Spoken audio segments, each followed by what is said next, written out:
Muy buenas noches, buenos días o buenas tardes, dependiendo de dónde se estén conectando.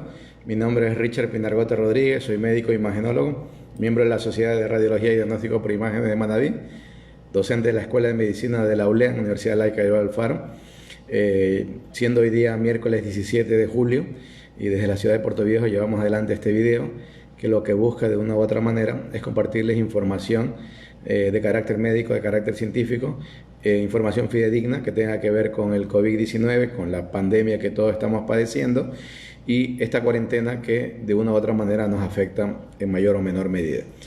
Dicho esto, antes de iniciar el video siempre enviamos un fuerte y caluroso saludo y abrazo a todas las personas que están padeciendo cualquier tipo de enfermedad, que sabemos que en estas condiciones, sin lugar a dudas, esa enfermedad pudiera sentirse multiplicada por 10, por 100, por no tener los medios, los recursos o las opciones para poderse tratar adecuadamente. Y mucho más en aquellas personas que están padeciendo COVID-19, sea ella o todo su entorno familiar, que entendemos que en estas circunstancias lo más probable es que sea una situación bastante intensa, por donde se lo quiera mirar. Y también llegamos con un abrazo de solidaridad a aquellas personas, grupos familiares, que lastimosamente han tenido que ver partir a alguno de sus seres queridos, o quizás a muchos de ellos. En estas circunstancias entendemos que la situación lastimosamente está escapada de todo contexto y obviamente que a pesar de que la ausencia y ese dolor va a ser inigualable e inolvidable, sin embargo, lastimosamente, solamente a las personas como nosotros nos queda solidarizarnos porque estamos muchas veces atados también de manos. Dicho esto, entramos de lleno a hablar con el video como tal y empezamos a tocar el tema de lo que siempre hacemos, que es la estadística y cómo el Ministerio de Salud Pública nos habla de que estamos al día de hoy localizados. Dicho esto, es importante entender que para el día de hoy, ¿sí? Miércoles 15 de julio, tenemos que existen en Ecuador 70.329 casos de personas con COVID-19 positivas, reconocidas por el Ministerio de Salud Pública por si acaso, y de ellas 5.158, fuera de ellas 5.158 personas afectadas y que han fallecido, y 3.343 también personas que han fallecido y que tienen una alta probabilidad de que se trate de COVID-19. En otras palabras, estamos nosotros contando con un cuadro de más de 8.400 personas fallecidas por COVID-19 para un universo de aparentemente 70.329 personas afectadas. Dicho eso, nos sigue convirtiendo con una tasa altísima de letalidad según las cifras oficiales. Y según las cifras no oficiales, nuestra tasa de letalidad todavía sería mayor y con un número significativamente más alto de lo que las autoridades reconocen. Es decir, un número que tranquilamente se lo podría multiplicar por 5 o por 6. Dicho eso, y entendiendo la realidad en la que vivimos, vamos a recordar o al menos repasar qué es lo que está pasando en otros lares. Hoy día, cuando ya a nivel mundial tenemos más de 13 millones, casi 13.500.000 pacientes positivos y existen más de 582.000 personas fallecidas, Estados Unidos mantiene el primer puesto con más de 3.495.000 afectados, Brasil con segundo puesto con más de 1.966.000, la India en tercer puesto y sacándole mucha ventaja ya a Rusia con más de 936.000. ¿Y por qué realizo esta puntualización? Porque si ustedes recuerdan, Rusia venía marcando el paso del tercer puesto, sin embargo, a medida que fueron apareciendo los casos en la India, y nuevamente por algo que ya habíamos manifestado algunos videos atrás, tanto por el número de población que tienen, por las condiciones que se presentan y sobre todo por cómo esta población está inmersa, hablando de población de clase media y quizás baja, en cientos de millones, sabíamos que era un caldo de cultivo para que crecieran de una forma gigantesca. Y por eso India está en tercer puesto. Rusia en cuarto con más de 745.000. Perú quinto con más de 337.000. Sexto Chile con más de 321.000. Y cercándoles el paso también México con séptimo con más de 311.000 y cercano Sudáfrica con más de 311.000. Estos últimos dos países, México y Sudáfrica, han crecido considerablemente. En noveno puesto está Reino Unido con más de 293.000, Irán en décimo puesto con más de 264.000 casos. Hago una pequeña pausa por algo que me están indicando acá, permítanme 10 segunditos.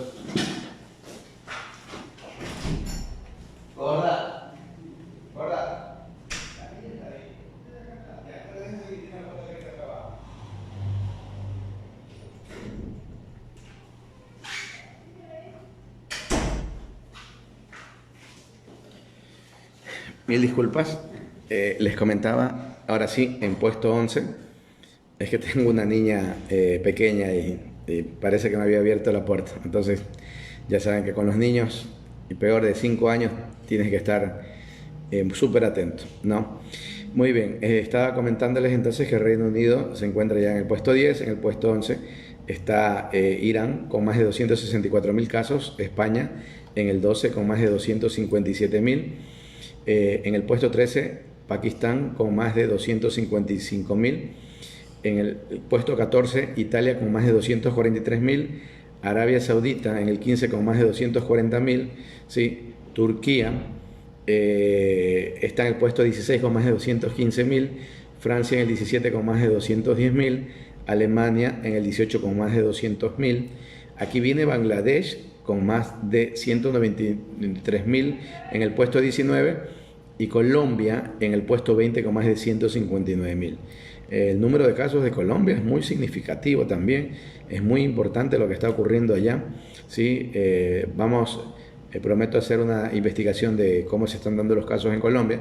Ya habíamos hablado anteriormente sobre las condiciones que se habían prestado en algunas ciudades, como Bogotá, incluso en Medellín, pero vemos que otras ciudades elevan mucho el número de casos, incluida la misma Bogotá, ¿no? Luego Argentina en el puesto 21 con más de 111.000 casos.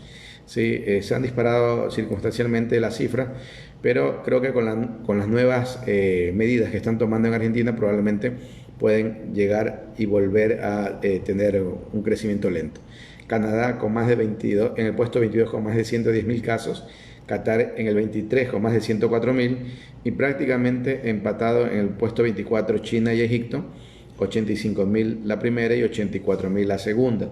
Es muy probable que Egipto ya en 1 o 2 días supera a China por el número de pacientes. Y luego viene Irak, que tiene 83.000 y estaría en el puesto 26, pero también estamos seguros que va a superar. Y aquí viene un país también que es tiene una población bastante interesante, que es Indonesia, y ya estaría en el puesto número 27 con más de 80.000 casos. Sí, los de Indonesia también tienen que tener mucha atención porque estamos viendo que cómo se ha ido distribuyendo la enfermedad, ¿no? Empezó en China, luego focos en Asia luego se trasladó a Europa, ¿sí? Luego se vino a América y tuvo su focalización mayor en América del Norte. Ahora vemos que Latinoamérica está sosteniendo el crecimiento paulatino, pero vemos ahora que tanto África como los países de Asia Menor que llaman, ¿sí? Están teniendo también un repunte interesante. ¿Qué significa? Que nuevamente se va a volver a trasladar acá.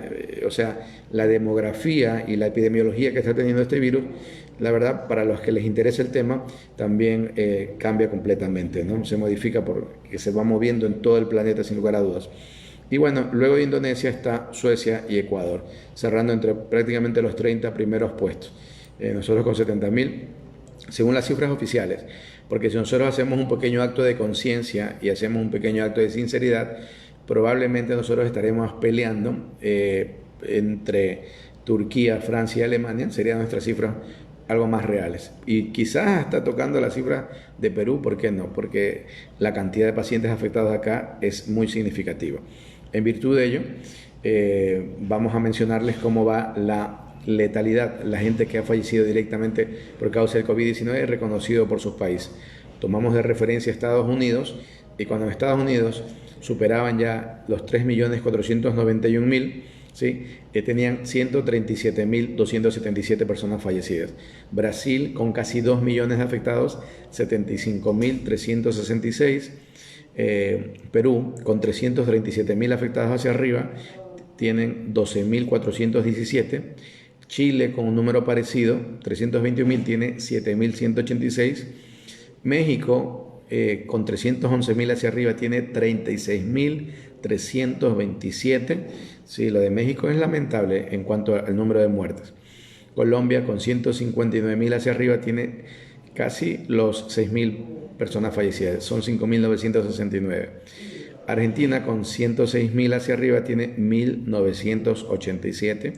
En esto sí hay que reconocer que dentro de todo, a pesar que la cuarentena, de una u otra manera, algunas gobernaciones de algunas provincias no ha sido respetada, o al menos ha sido muy blanda, y esto sin lugar a dudas ha incrementado el número de casos, sobre todo en GABA, en Gran Buenos Aires, ¿sí? Sin embargo, la letalidad está siendo de los índices de países muy inferiores a nivel mundial, que dentro de todo, al menos es una noticia positiva para Argentina. Ecuador, con más de 70.000 casos, tenemos en teoría 8.400 casos, así que una letalidad significativa. Y aquí viene un país también que se escapa de toda lógica, porque venían creciendo poco, pero luego comenzaron a incrementarse, que es Bolivia. Y ya Bolivia comienza a separarse de los otros países, y ya Bolivia en este momento tiene 50.867. Se nos va acercando a nosotros. Pero en Bolivia, en este momento, si lo comparamos con nosotros, está manejando un poco mejor las cifras, porque tiene 1.898. Pero si lo comparo a Bolivia con el resto de países similares en cuanto a casos, como por ejemplo Panamá y República Dominicana, que el uno tiene 48.000 y el otro 47.000, Panamá tiene 960 personas fallecidas y República Dominicana 929. Significa que en Bolivia, más o menos, está entre un 40-60% más de letalidad que en comparación a esos países. Importante entenderlo. Ya Venezuela superó los 10.000 casos positivos, pero tienen 96 personas fallecidas. Costa Rica, con 9.986, tienen 40. Nicaragua, con 3.147, tienen 99. Y vendría terminando estas cifras Cuba, con 2.438 y 87. Paraguay, con 3.198 y 25. Y Uruguay con 1.009 y 31 personas fallecidas. Es importante lo de Cuba, que es una nación que diera a entender que está llegando, esta sí, a la curva, al aplanamiento de su curva, ¿sí? Por la forma como ha ido paulatinamente creciendo, y tiene muchos días que están en el orden de 2.200, 2.300, 1.400, no superando este tipo de pacientes, ¿no? De la cantidad de pacientes. Entonces es importante entender aquello, de cómo los países, y dependiendo de las respuestas que se dan, han ido incrementando o no. En virtud de ello, también es importante entender que esto se trata de una carrera de resistencia, no de velocidad. Digo esto porque, por ejemplo, hay ciudades que inicialmente tuvieron un desempeño bastante extraordinario, admirable y bastante plausible, y es más, los tomamos como referencia. Por ejemplo, me refiero en este caso a Quito, pero en el transcurso del tiempo ha existido un poco de descuido, un poco de bajar la guardia o de confiarse, que a la larga es lo mismo, y de esto en este momento están pagando un alto precio, porque el número de casos de personas contagiadas, que es muy alto, sumado también al número de afectaciones de personas que necesitan respiradores y terapias intensivas, es tan alto que ha saturado todos estos servicios, y muchas personas que están falleciendo por no contar con una respuesta idónea por parte de las autoridades de salud. Eso es lo que está ocurriendo en Quito, dentro de todo lo negativo en este momento que se ha dado. Para mí, y lo atribuyo en parte a haber bajado la guardia, ¿sí? haber sido muy flexible y de una u otra manera en algún momento haberse confiado. Y cuando ocurren este tipo de cosas, la culpa no es de una sola persona ni entidad, aunque nuevamente el que lleva la mayor responsabilidad, por ende, siempre será el gobierno central. Pero ya sabemos lo inecto, lo irresponsable, lo negligente, lo poco profesional y hasta ético en determinadas ocasiones que ha trabajado el gobierno, así que sería rayar en lo mismo.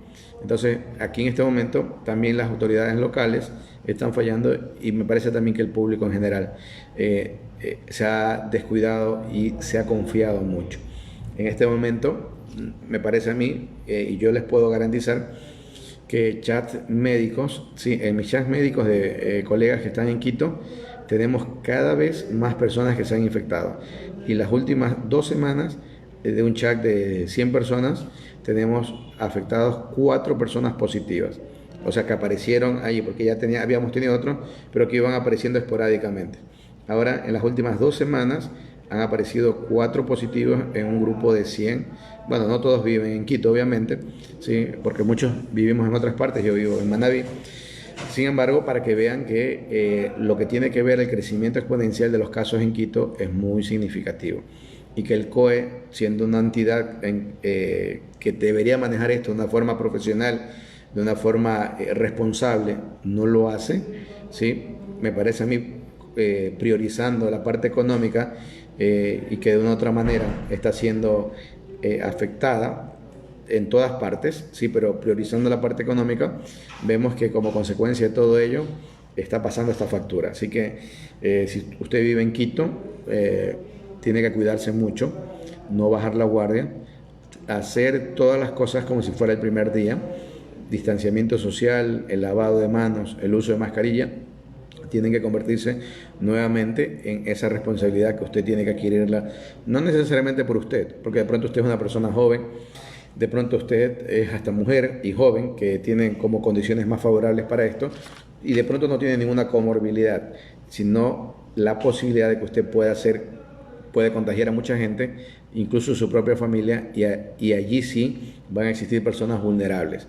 Y estas personas vulnerables, sin lugar a dudas, son las que podrían pagar la consecuencia con un precio muy alto que se llama la vida. Así que tengamos presente ello.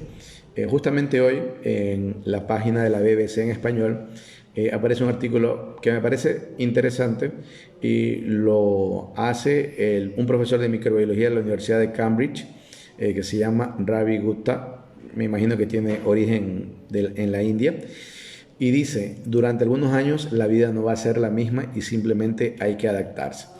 Él dice que tomará mucho tiempo resolverlo. Él es virólogo, ¿sí?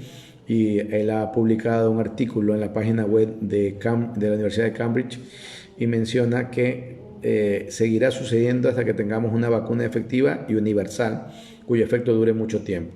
Quizás pasará un año más antes de que se pueda tomar o contar con una vacuna, y eso siendo optimista. Por eso, al menos en lo que respecta al próximo año, la situación será de infecciones yendo y viniendo. Claro, también dependerá de las medidas que se tomen, pero los confinamientos totales a nivel nacional probablemente ya no sean realistas, ¿sí? El virus estará circulando por un tiempo considerable, e incluso en un nivel bajo este tipo de virus seguirá existiendo, porque ya vemos también que lo que pasó con las epidemias anteriores, que probablemente no llegaron a ser pandemias, pero fueron epidemias, de una u otra manera vemos que hay rebrotes de aparición de ese tipo de cosas, así que hay que entenderlo. Y ya que tocamos ese tema, vamos a hablar sobre la vacuna, que al menos hasta ahora está mostrando ser la mayormente efectiva. Es más, está demostrando ser tan efectiva que mucha gente se pregunta si de pronto ellos no tenían adelantado algún tipo de trabajo frente a esto, a manera de chiste medio sarcástico, ¿no? Obviamente. Pero bueno, en virtud de ello, el artículo que saca hoy día la página que se llama Sataka habla de que la vacuna de Moderna, que es la fábrica, ¿sí? Contra el COVID es capaz de generar anticuerpos y como puntos fuertes y problemas y se presenta como una de las vacunas más prometedoras hasta el momento. Entonces han anunciado ya que se encuentra netamente en fase 3, que es una de las últimas fases que están antes de poder pasar al aval de los organismos de control, que en el caso de Estados Unidos es la FDA, y pueda luego pasar a ser distribuidas a seres humanos en grandes cantidades. Entonces, hace una semana la farmacéutica española Rovi anunciaba que había llegado a un acuerdo con Moderna Therapeutics para colaborar con sus plantas madrileñas en la última fase de la producción, que es el llenado y acabado de la vacuna contra el coronavirus que estaba ultimando los norteamericanos. En ese momento era una de las más avanzadas y prometedoras. Hoy, con los datos que se publicaron en el New England Journal Medicine, ¿sí? Y teniendo en cuenta que lo peor aún está por venir, se puede decir que la vacuna, que se denomina mRNA 1273, acaba de darnos una excelente noticia. Según las conclusiones del estudio llevado a cabo por el Instituto Nacional de Salud de Estados Unidos, la vacuna no solo es capaz de producir anticuerpos en los que reciben, sino que las personas que al recibirla desarrollan más que los que se han encontrado en la mayoría de los pacientes que se han recuperado de COVID-19. Además, algunas dosis generan efectos secundarios bastante incómodos, pero ninguno de los participantes sufrió efectos secundarios graves y en este proceso eso es una buena noticia. Cuando hablamos de efectos secundarios es que la vacuna puede generar como una microenfermedad y obviamente podrán sentirse muchos de los síntomas que normalmente se conocen, no en la escala tan severa como en la enfermedad como tal. Sin embargo, para alguna gente sí va a ser un problema, porque obviamente, asumo yo porque no lo definen, pero debería estar relacionado con este dolor corporal, muscular, la fiebre, cefalea probablemente, ¿sí? Y incluso en algunos pacientes dolor dolor de barriga, que en el caso de los niños podría también acompañarse con diarrea. Entonces podría ser parte de los efectos secundarios. Y lo interesante es que en teoría no durarían mucho, pero aquí vienen unas cuestiones que deberían de saber. En un estudio de 45 voluntarios de entre 18 y 55 años que han probado 3 niveles distintos de dosis de vacuna, o sea, a uno le pusieron como una carga menor, a otros cargas mayores y a otro mucho mayor todavía, la dosis de efectos secundarios que generó fue la de 250 microgramos. Nada grave según los datos que presentan los investigadores, pero sí incómodo, tal y como se hizo público en uno de los participantes a fines de mayo. Verán que lo incómodo es como su nombre indica, bastante incómodo, ¿no? La lógica que subyace a la vacuna de Moderna es su capacidad para imitar la infección real y suscitar una respuesta en nuestro sistema inmune. Para saber si funcionaba, los investigadores midieron la eficacia de la vacuna de varias maneras y en todas ellas mostraron niveles de anticuerpos más altos que los observados en pacientes recuperados. Para que nos hagamos una idea, con una dosis de 100 microgramos, la titulación, o sea, la cantidad de anticuerpos de los pacientes que mostraban en niveles de anticuerpos que podrían neutralizar estos eran de 231.8 a los 2 meses. En comparación con los pacientes recuperados que se infectaban y se recuperaban y que en ese mismo lapso de tiempo tenían una media de 109.2, o sea, tenían una respuesta del doble de efectiva y un poquito más del doble de efectiva en cuanto a la generación de anticuerpos. Eso es bastante interesante. Precisamente por eso la vacuna Moderna ya está trabajando en un estudio fase 3 con más de 30.000 personas. Un estudio que se ha saltado a algunos países como China, pero que es fundamental para que la vacuna se convierta en una realidad comercial. Este estudio nos va a aclarar muchísimo, pero al menos ahora es lo más prometedor que se tiene dentro de todo esto. Tengo entendido que en Chile también está en estudios fase 3 acelerados y probablemente podemos tener también un poco de conocimiento sobre ello. En virtud de esto, de que tenemos que estar conscientes de que mientras no haya una vacuna efectiva, el problema se va a mantener, ¿sí? La verdad es que a todos los países nos ha afectado de mayor o menor medida y todos los países tienen que intentar dar una respuesta. Por ejemplo, el presidente peruano que se llama Martín Vizcarra, que era vicepresidente y sustituyó al que renunció, ahora ha reemplazado a más de la mitad de su gabinete en medio de la pandemia. En total nombró 11 nuevos ministros, incluidos el de salud, en busca de una especie de revulsivo ante la pandemia.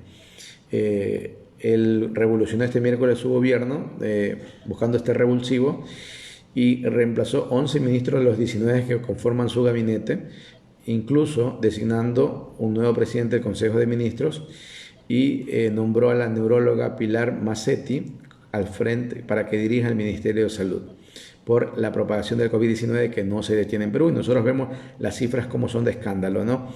Para transformarse en el cuarto país, en el quinto país con la mayor cantidad de casos. Voy a decir, claro, porque lo estoy diciendo de memoria y voy a cometer un error. Para convertirse exactamente en el quinto país después de Estados Unidos, Brasil, India y Rusia en el número de casos. Así que este remesón que ha dado ya es también parte de lo que está ocurriendo por el COVID-19.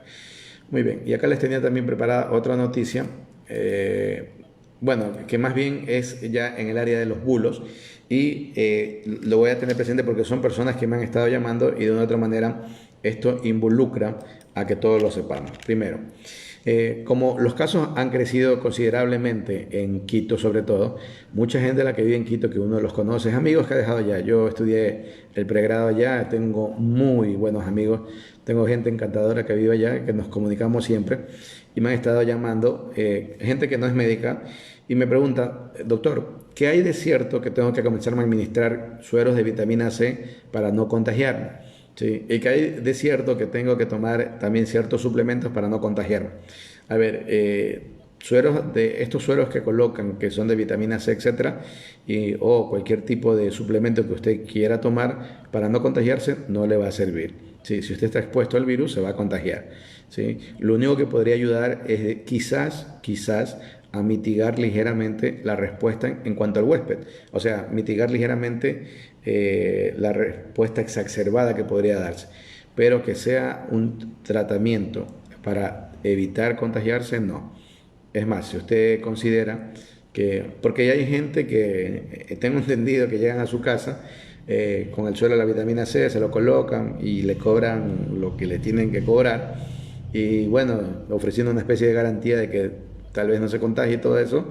Y la verdad que para mí, así como lo están dibujando, es aprovecharse de la ingenuidad de la gente. No, eso no es real. Simplemente, si usted quiere ponerse un suero de vitamina C por cualquier situación, igual el exceso de vitamina C, usted lo va a eliminar en la orina. O sea que todo lo que le ponga en exceso, a la larga, será algo desperdiciado, porque no lo va a asimilar su cuerpo. O sea, hay cierto nivel que debe de ingerir. Así que por encima de eso no serviría de nada. Entonces, para mí creo que es más sano, más importante que su alimentación sea lo más balanceada posible para garantizar que un sinnúmero de microelementos, de micronutrientes puedan llegar, como por ejemplo magnesio, zinc, selenio, que sí ayudan a la respuesta inmune, sí, pero ojo que tampoco por ingerir eso usted va a inhibirse de enfermar. Si usted está expuesto, se va a enfermar y habría que ver en qué segmento de la población está usted para saber si tendría más posibilidades de que su afección sea más leve o severa o de pronto sea hasta sintomático, como ha ocurrido con muchas personas. Entonces, dentro de bulo, suero de vitamina C no previene el COVID-19. ¿Sí? No gaste su dinero con eso, porque no, la verdad, ahora que es una época de tanta angustia y penuria en todo sentido, y sobre todo económica, ¿sí? Debería colocar sus prioridades incluso en esta situación. Nuevamente, el tema del dióxido de cloro, sí, solamente lo voy a tocar superficialmente porque ya de esto hemos hablado muchas veces y lo único que le voy a decir como una persona que siempre me escucha es que, porque mucha gente me dice que yo por qué ataco, yo digo, la verdad yo no ataco ni nada. O sea, si hay gente que consume y consideran que es algo positivo para ellos, cada quien está en su derecho de creer lo que es bueno o lo que es malo, cada quien está en eso, ¿sí? Y cada quien tendrá sus razones para hacerlo o no. Lo que yo le digo desde un punto de vista médico, desde un punto de vista científico, que no hay ninguna evidencia, que demuestre que funcione, no hay ninguna evidencia, ¿sí? Doctor, pero acá mi primo mi familiar que esto, el otro, que estaba mal, comenzaron a tomar, perfecto. Usted me puede decir muchas cosas, evidencia científica no la hay. Sí, es más, esta lucha del dióxido de cloro viene no de ahora, viene del 2010, cuando comenzó a utilizarlo para curar los pacientes que tenían problemas, que tenían paludismo, malaria, ¿sí? Hasta para eso se lo pretendió utilizar, no demostró efectividad, ¿sí? También pacientes que presentaban otro tipo de afectaciones cerebrales del sistema nervioso central, que tampoco demostró ninguna efectividad, y todo ello. Encima, que este tipo de elementos, encima de todo, ojo lo que voy a decir porque es la realidad, cualquier tipo de cosa que usted ingiera, cualquier tipo de cualquier tipo de medicina que usted ingiera, cualquier tipo de fármaco que usted ingiera, así como pudiera darle algo positivo, también puede darle algo negativo, cualquier cosa. O sea, no hay medicina inocua. ¿Sí? Toma aspirina en exceso, será un problema. Toma acetaminofén en exceso, será un problema. Tome cualquier cosa en exceso, tome cualquier cosa. Peor si hablamos de diuréticos, antihipertensivos, antiglicémicos, lo que sea, será un problema. Entonces, usted tiene que tomar algo que le vaya a ser efectivo en algo, porque toda medicina, así como tiene sus cosas positivas, también tiene sus cosas negativas. Eso tiene que estar clarísimo. Entonces, el dióxido de cloro también es un elemento químico, ¿sí? Extraño a nuestra naturaleza, y por ende, como entre comillas le podría dar algo positivo que se está buscando, pero también podría darle muchas cosas negativas. Entonces, yo les decía a un grupo de chat que yo me pertenezco, explicando, porque hay mucha gente que le tiene fe, pero yo le digo, ¿qué será que el día de mañana, si de pronto se comprueba la efectividad del dióxido de cloro? Pues bueno, está bien, y habrá que comenzar de una u otra manera a llevar la noticia de esto. Pero ¿qué pasaría que el día de mañana no solo que se comprueba lo que hasta ahora se ve, que no es efectivo, sino que se demuestra que es muy tóxico, que puede dañar sus riñones y su hígado? En ese momento, ¿cómo podemos volver atrás y decir, ya cuando estén dañados sus riñones o su hígado, decir, ay, bueno, volvamos atrás? Ya no se puede volver atrás. Entonces, por eso hay que tener mucho criterio en las cosas que se tomen, lo que se ingiere, y no se trata simplemente de venir y tomar lo que sea. Entonces, yo ya no entro más en la polémica del dióxido de cloro porque lo hemos hablado muchísimo acá, muchísimo.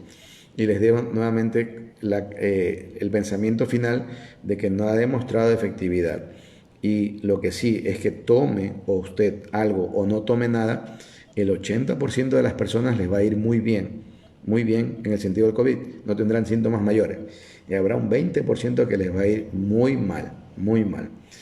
En relación a eso también, que sale como una especie de bulos, que dicen nosotros, pacientes diabéticos, hipertensos, somos personal de riesgo para el COVID-19.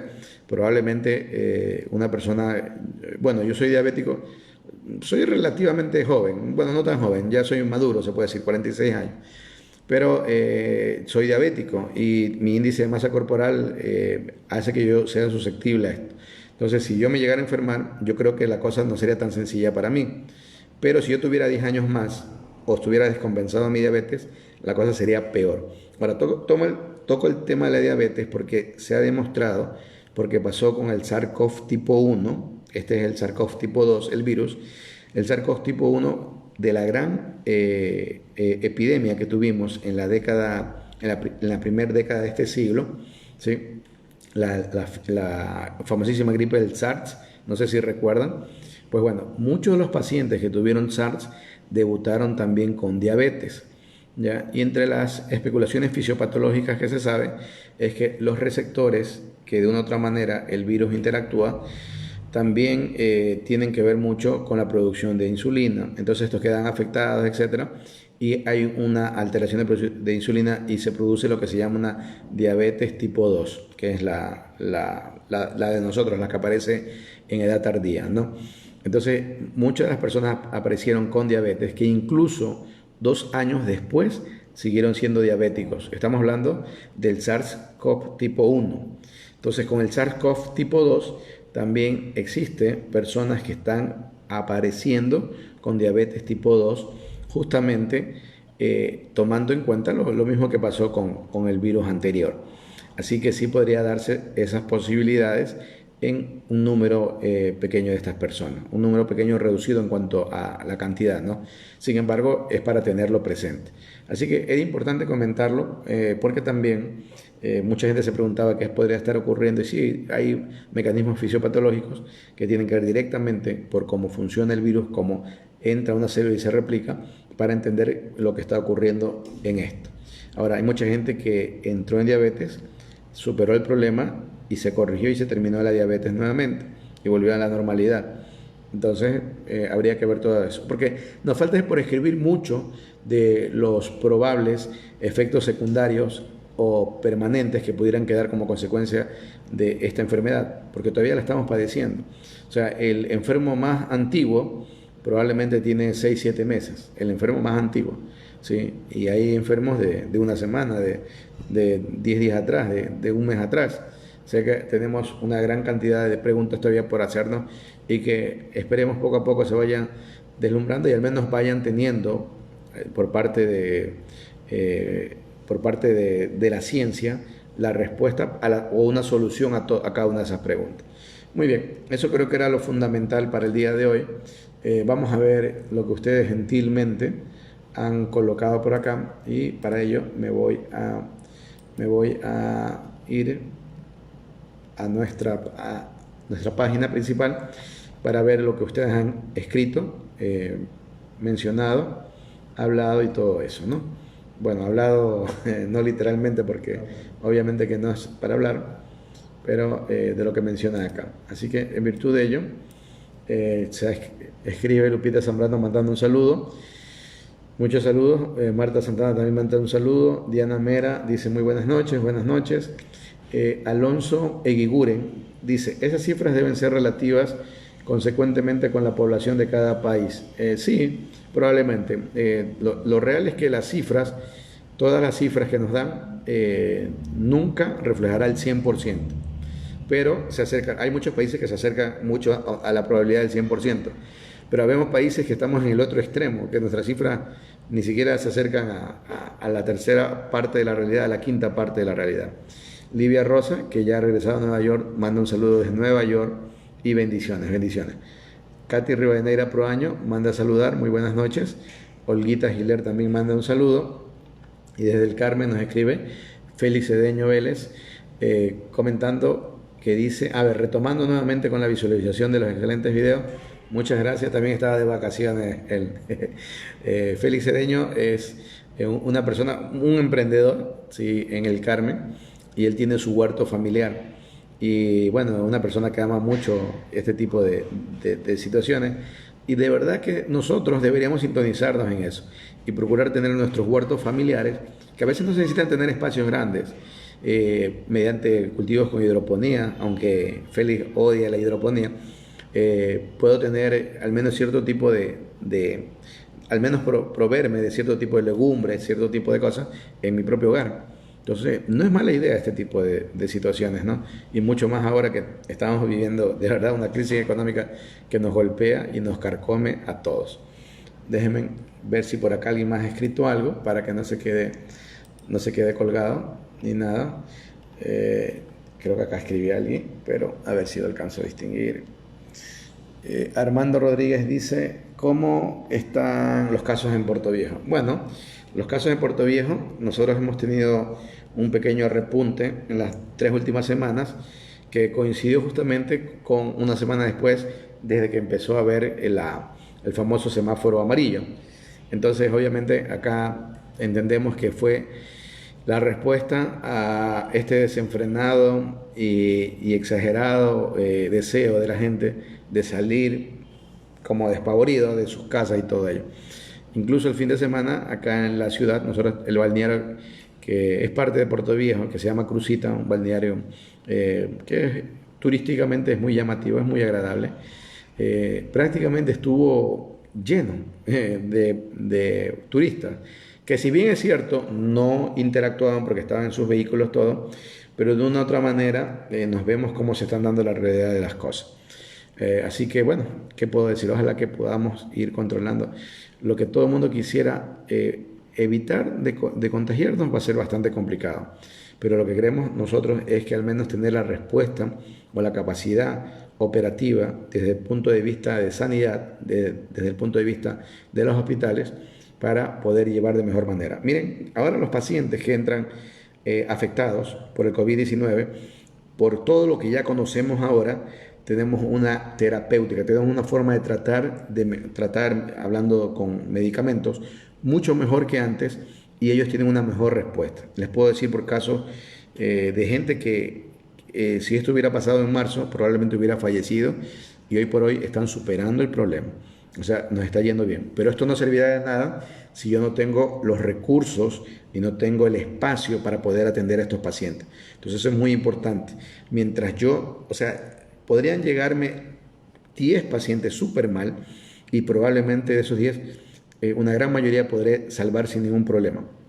Pero si me llegan 100 de golpe, va a ser muy difícil que a los 100 lo pueda atender, va a ser muy complicado. Entonces, eso es lo que nosotros mencionamos, de que tenemos que no bajar la guardia, no confiarnos, seguir pensando que esto se mantiene, ¿sí? Y mantenerlo. Y ustedes ya saben perfectamente, no necesitamos repetir lo que hay que hacer. Sí, las 3 condiciones básicas, que es distanciamiento, lavado de manos y el uso de mascarilla, incluso escudos faciales, que es la cuestión importante.